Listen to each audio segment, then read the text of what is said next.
મહેસાણાના વિસનગરની પાલડી ગ્રામ પંચાયતની ચૂંટણીમાં વિવાદ થયો। ઉમેદવાર મેહુલભાઈ ચૌધરી સામે વાંધા અરજી। જીતેન્દ્ર ચૌધરી નામના ઉમેદવારે વાંધા અરજી આપી છે।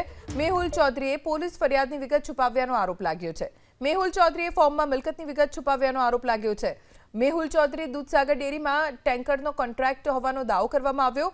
5 ટેન્કરના માલિક હોવા છતાં વિગતો છુપાવી। પાલડી ગ્રામ પંચાયતના ઉમેદવાર મેહુલ ચૌધરીનું ફોર્મ રદ કરવા માટે માંગ કરવામાં આવી છે।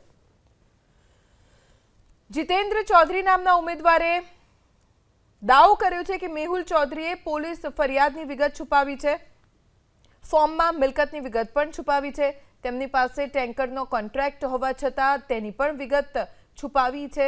5 ટેન્કરના માલિક હોવાની વિગત પણ છુપાવ્યાનો આરોપ લગાવવામાં આવ્યો છે, જેથી મેહુલ ચૌધરીનું ફોર્મ રદ કરવામાં આવે તેવી માંગ કરવામાં આવી છે।